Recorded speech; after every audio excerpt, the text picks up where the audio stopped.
All right, everyone. Hello, hello. Happy February 21st and session 3 of Product University. Thank you so much for joining me today. I cannot believe how fast February has flown by. I can't believe it's going to be literally March next week. So thank you all for so much for sticking around and watching the last few weeks and for the weeks to come. We have so much in store, as you know, but today we are going into some fun and really important stuff to understand Riemann. So for today's Product University, we are going through skin physiology and Riemann. So we're going to break down the various different layers of the skin, some common skin issues, and then ingredients within Riemann that can benefit your skin.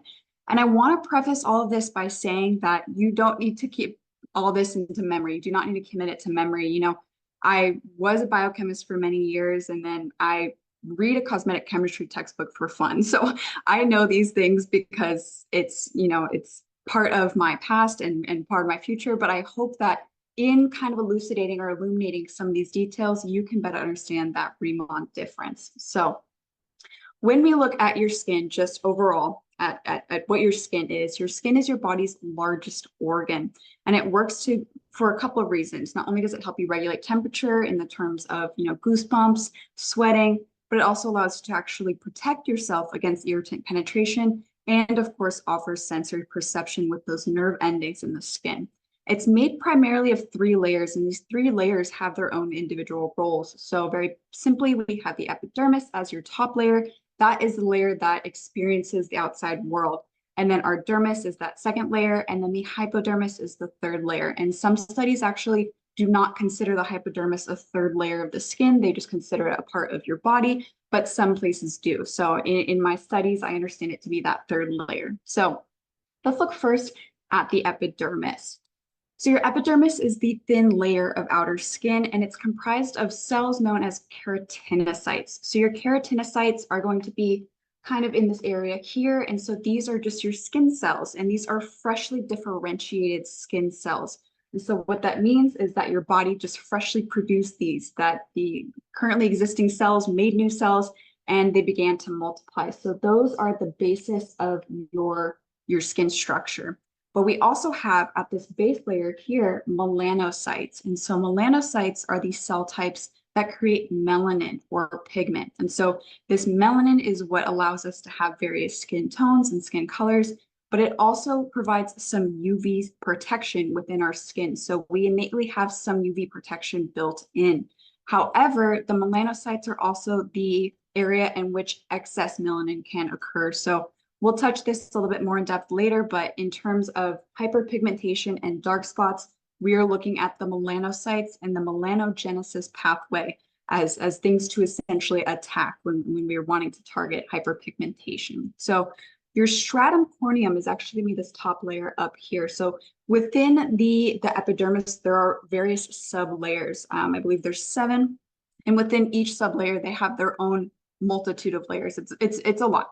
But what's important to note is the stratum corneum up top. So when you started creating the keratinocytes at the bottom, these are healthy cells with nuclei.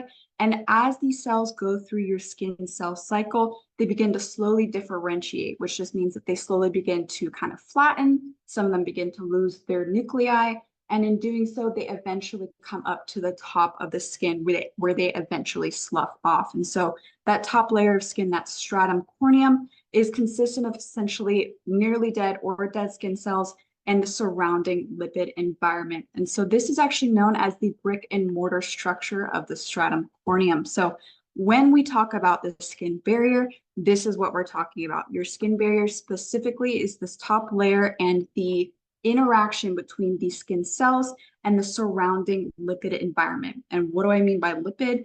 Lipid is essentially natural oils and ceramides that your body creates to help replenish the skin barrier, to keep it intact. So a healthy and functioning skin barrier is going to have tightly packed cells, skin cells, and then in any gaps between those skin cells, it's going to be tightly packed with lipids, with ceramides, and with free fatty acids. And so with a nicely packed barrier, that is where you are inhibiting irritants from penetrating and also where you're inhibiting water from your skin from evaporating, leading to dryness. And again, we will touch on this a bit more when we go through common skin issues. But very basically, when you look at the epidermis, this is the area where a lot of hydration and moisturization occurs for a functioning skin barrier and for functioning skin layers.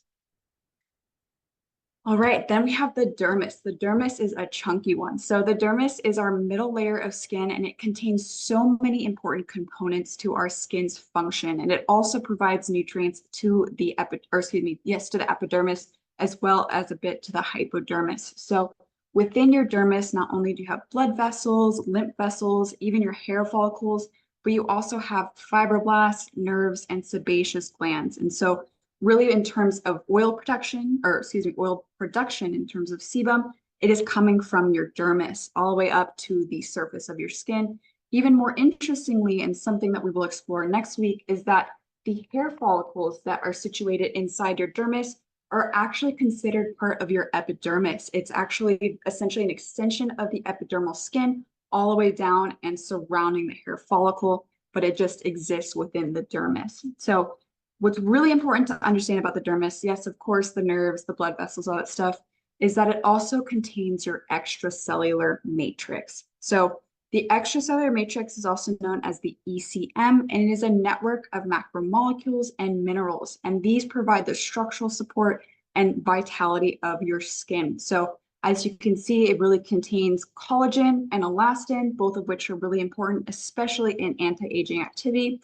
It also contains your hyaluronic acid, which, as I'm sure y'all are familiar with, is that beautiful water-binding ingredient that brings hydration to the skin, but our skin actually makes it itself. So this is where your native hyaluronic acid exists. And then lastly, we have fibroblasts, and fibroblasts make collagen. So when we look at, providing collagen support or elasticity, we are looking at the extracellular matrix located within the dermis. And so as you can see on specifically this depiction here, this is really where you begin to see signs of aging with fine lines, with wrinkles, with sagging. It's specifically due to an effect in the extracellular matrix where you have lost either collagen, where you've lost elastin or hyaluronic acid, leading to dips, so to speak, in the upper layers of skin, in the epidermis and et cetera. And so that's where you're getting the aesthetic concerns of fine lines and wrinkles. So again, the dermis, the extracellular matrix, that is where your collagen and your elastin and your hyaluronic acid lives. And then lastly, and probably least importantly, is the hypodermis. So the hypodermis is just a fatty layer of cells. It cushions your muscles and bones while also supporting nerve and body vessels. It also regulates your body temperature, but it is very rare for personal care products to ever interact with the hypodermis. It's extremely low, and also it poses the concern of products becoming systemic if something were to reach all the way to your hypodermis. So typically we do not treat the hypodermis in terms of topical skincare. But we have an extra layer, as I like to say. So of course, scientifically, you have three layers. It's going to be the epidermis, the dermis, and the hypodermis. But on top of the epidermis, we have our microbiome, which I've learned to understand as that extra layer. So your microbiome is a grouping of bacteria that naturally exist on our skin since birth. And it's kind of fascinating how this comes to cultivate on our skin. So it actually determinant how you were born. I don't want to get into much detail, but if you were born natural way or through C-section, that actually can affect the microbiome that inhabits your body. But the skin itself is not typically a friendly place for bacteria to thrive, but there are key areas on our body that are perfect grounds for this bacteria. And what's important to note is this is good bacteria. This is beneficial for us. It actually helps us protect ourselves against invading pathogens. So in areas where you either have a bit more oil, the pH of your skin is a bit lower, or it's a bit more moist, this is where bacteria loves to grow. But it does not mean that on areas that are not oilier or moist, there's no bacteria. There is always bacteria on our skin, and it's for a good reason. So if your skin presents unfavorable conditions, certain pathogenic bacteria can actually prevail. So it's really interesting the interaction between good bacteria, bad bacteria, and your skin. So if you have bad bacteria proliferating, in which the good bacteria can't really maintain your skin health, you can see a variety of skin concerns occur. A perfect example of this is there was a study done showing that children with AD or atopic dermatitis, which is characterized by itching, thinning of the hair, as well as flaking of the skin and flaking of the skin, actually had a higher concentration of a specific species of bacteria known as S. aureus.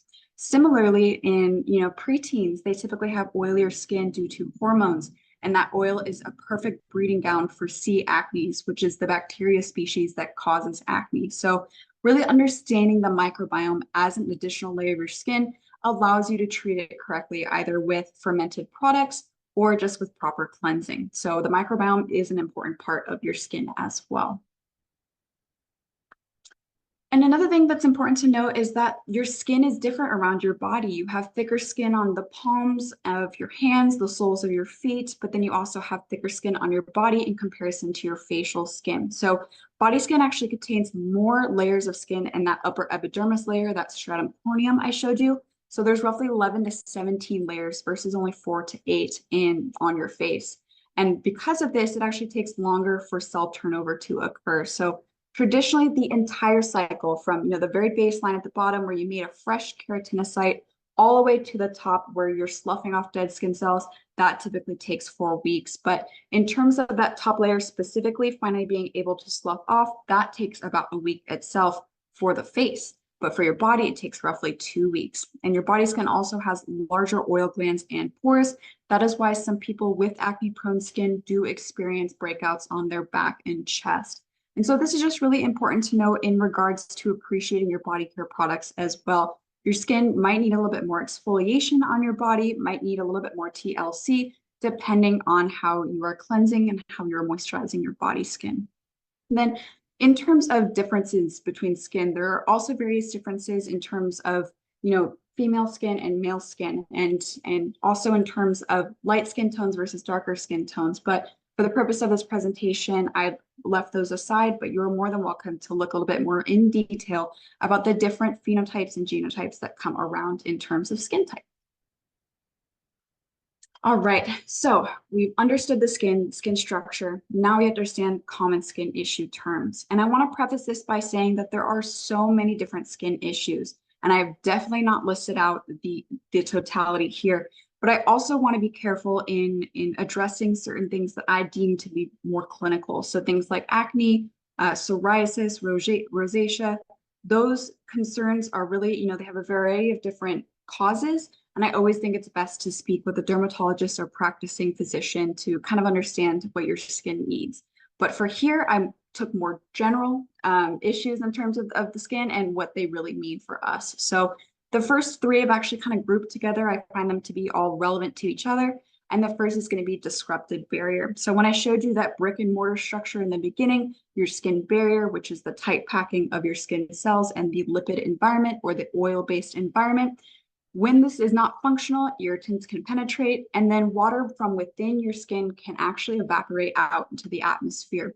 And so a disrupted barrier can either be lacking lipids, leading to gaps in the barrier, or the cells themselves can be lacking water, which also causes them to shrink, leading to gaps. So those are two potential ways your barrier can be disrupted. Of course, not also including irritants that are penetrating in and blocking the proper formation of a skin barrier. But in conjunction, I would say, is dryness and dehydration. So if your skin barrier is lacking those lipids and that lipid environment surrounding the cells, then you might experience dry skin. So dry skin really is characterized by lacking oil or moisture versus dehydration. That is when you're lacking water. So either your skin cells themselves do not have enough water or water has evaporated from the lower layers of skin. And that, of course, causes the typical aspects of dehydration: tight skin, skin that's flaky when you touch it, and it's generally less luminous. So these are three that I come across in terms of common skin issues. But then, of course, we have the ever-present concern of fine lines, wrinkles, and sagging. So when we talked about that extracellular matrix that's within the dermis, we are looking at the possible lacking of collagen, of elastin, or of hydration, which all can lead to a decrease in the structural integrity of your skin. So collagen is really the structural protein of your extracellular matrix. So this is allowing for firm support of your upper skin layers.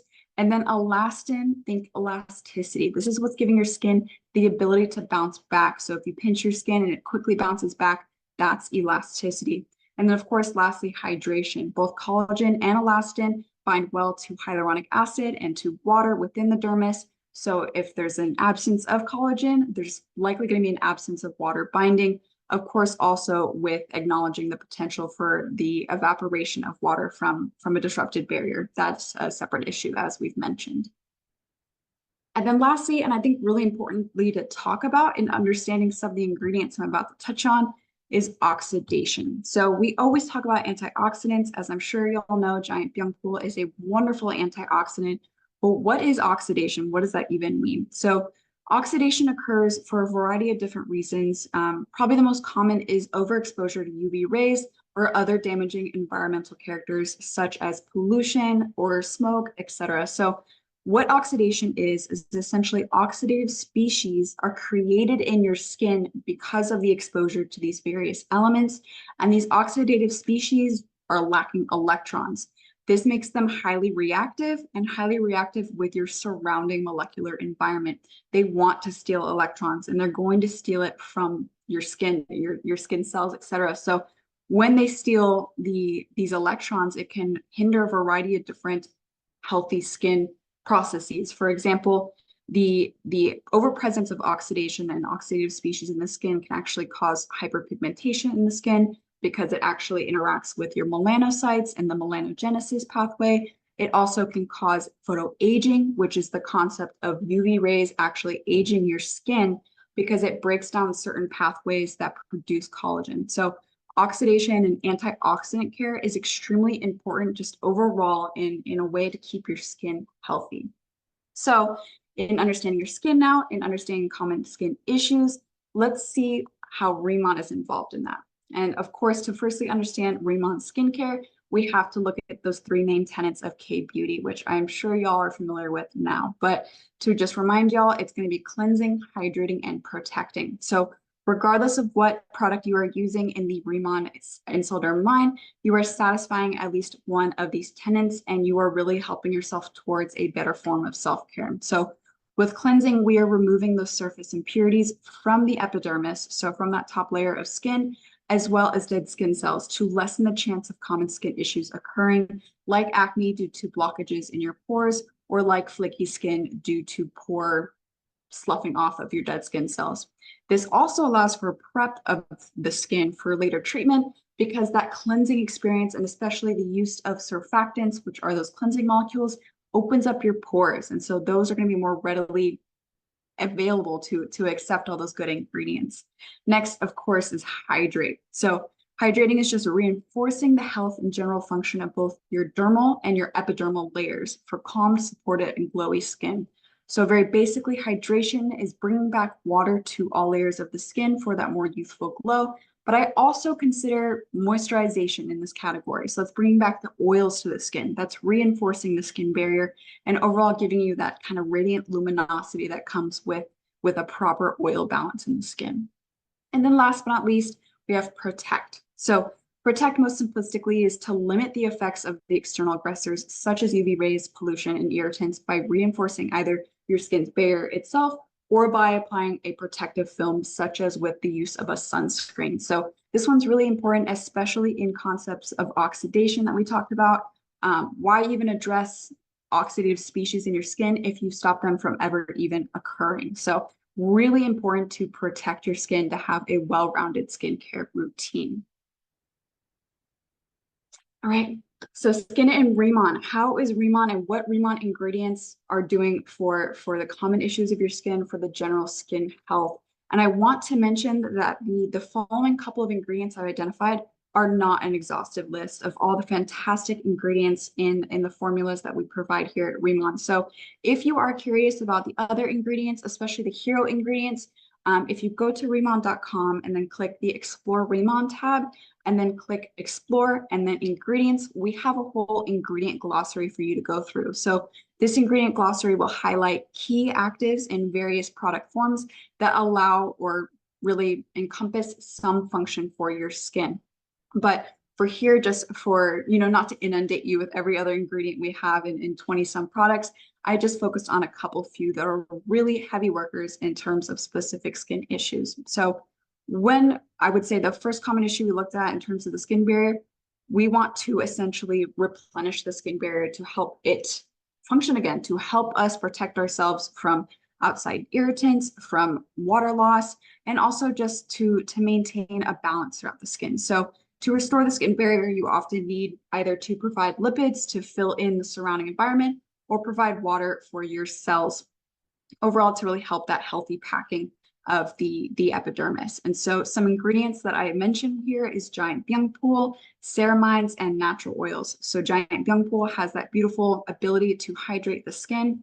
Ecoceramides or ceramides. Ceramides are actually naturally a component of your lipid environment in your skin. So to supplement with ceramides is really just to replenish the ceramides that naturally existed in your skin. And then of course, specific natural oils are able to help support your lipid environment of your skin as well. So really when you're restoring the skin barrier, you want to look at both hydration and moisturization aspects.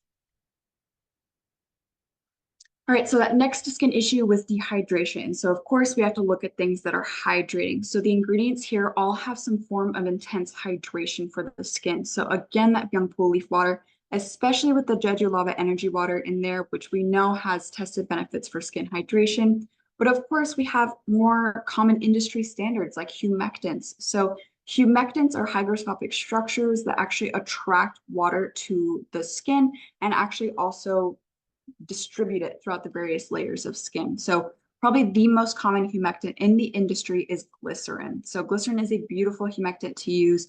It has so many different benefits in regards to just formulation stability, but also of course to bringing hydration to the skin. But then we also, proprietary to Raymond, have our 8-layer hyaluronic acid.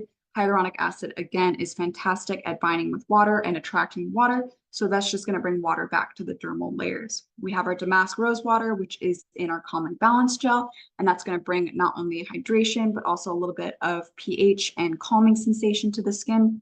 And then, of course, in the body care products, we have Hyaloo Collagen 3, which is that complex between hyaluronic acid and collagen, both of which love water. So this complex itself attracts a huge amount of atmospheric water to the skin, whether you are using body wash or you've already stepped out of the shower and you're using the moisturizer. This is just an intense way to hydrate. All right, so reducing hyperpigmentation and brightening. So to reduce hyperpigmentation and to overall brighten the skin, of course, we have to look towards the melanocytes. We have to look towards the melanin content in our skin, of course, with reason. We're not trying to adjust someone's natural skin tone, just adjust the dark spots or the culmination of a tone difference. So in this, we're really trying to look at actives that bring brightness to the skin. So we have various things that are proprietary to Remon, like Vita Complex and RK Snowflake, both of which are exclusive to the Radiantsome line. And what's important to note rather is that we also have the liposomal delivery method. So this allows for the enhanced absorption of these ingredients into the skin to reach the melanocytes at the bottom of the epidermis. Then we also have an industry standard, which is niacinamide. So niacinamide is such a beautiful ingredient. It's so friendly to many different skin types, to so many different things, but is well known as a brightening agent. So niacinamide is present in quite a few of our formulas across the entire Dermatology EX line and some of the accessory products as well, like the Biotin Oil Mist. Of course, again, we have Byungpool. Gotta love that brightening study that we were doing with the University of Seoul. And then lastly, we have sea berry water. So sea berry water is in the Biotin Oil Mist and the Biotin Multi-Stick Balm, and it has high concentrations of vitamin C and E, both of which are known to be powerful antioxidants and to bring brightness to the skin as well. And then last but not least, replenishing the extracellular matrix, that matrix of collagen, elastin, hyaluronic acid, all the stuff that we need to support our skin. So really, we're looking at anything that either brings back hydration or somehow helps the structural integrity of our skin. So firstly, we have Collageneer. So this is also exclusive to the Radiantsome 100 line, and this is just for radiant elasticity, as we like to say. Then we also have peptides. So I know a lot of people look for key ingredients that they understand before they joined Remon. They're like, where are the peptides? Where are the vitamins? They're there, I promise you. And so we have acetohexapeptide 8 and palmitoyl pentapeptide 4, both of which are beautiful in terms of just kind of replenishing the skin and replenishing the skin's strength. And these are exclusive in the Active Cream EX.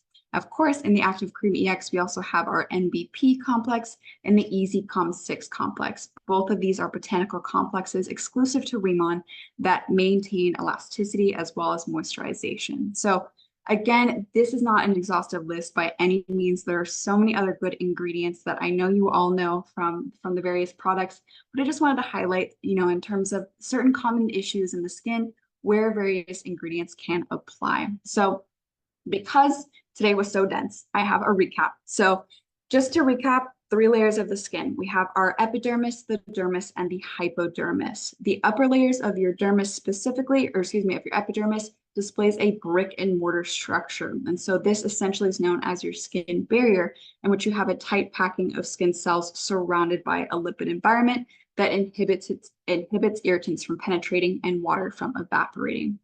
Then if we look at your your dermis as well, we have the extracellular matrix, or the ECM, which houses your elastin, your collagen, and your hyaluronic acid, key players in perceived skin age. And then of course, the very surface of your skin on top of the epidermis is your microbiome, that compilation of beneficial flora and bacteria that maintain your skin's health and also protect against irritant invasion. As for the common skin issues we addressed, disrupted barrier, dryness, dehydration, and fine lines, wrinkles, or sagging, they all can be sourced to a specific area of your skin. So with disrupted barrier, we are looking at that epidermis, specifically the top layer of your epidermis, in which you're either lacking oils or water and irritants are able to penetrate.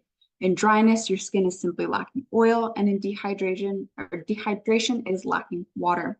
And then with fine lines, wrinkles, and sagging, we look towards the dermis, towards the ECM, in which your skin is lacking some form of structural support.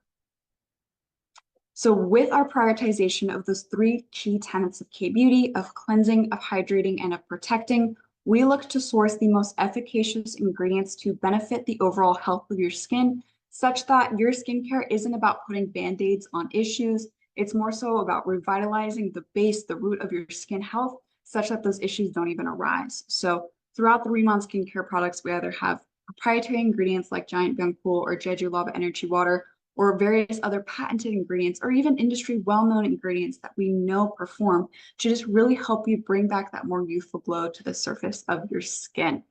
All right, so thank you so much, y'all, for listening about skin physiology and Remon. Of course, here is the outline of what we went over. So I hope you didn't try to commit anything to memory, because we have it typed out here for you. I believe we're also dropping the link in the chat for you to access. And one important thing I wanted to mention is that all of these assets, both the PowerPoints, the recordings, and these various worksheets will become available after the 8 sessions have been completed, just to really pay respect to you all attending every single session. So if you are missing a link to something and you did attend, feel free to reach out to rituals@remon.com or ritual@remon.com, and we'll provide you with the link. But otherwise, all of this stuff will be available to everyone after the 8 sessions have completed. So what's next week?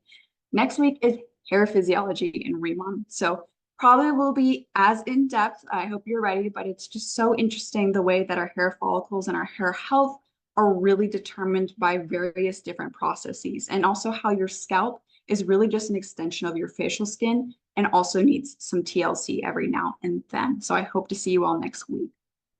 And then, of course, just a reminder that Q&A session is coming up March 13th. I believe that's session 7 or session 6, but please keep sending your questions to ritual@remont.com by March 1st. I'm already getting a couple of questions, so I can't wait to see all the questions that come up and have that wonderful discussion during that session. All right, y'all, that is the end of Product University for today. Thank you so much for listening to me talk about skin for 30 minutes. I love talking about it. I hope it really kind of illuminated something for you in terms of what Remon is doing for your skin. And I'm seeing all the love in the chat. So thank you. It makes me emotional. But thank you guys so much for joining. I will talk to you all next Wednesday. See you then.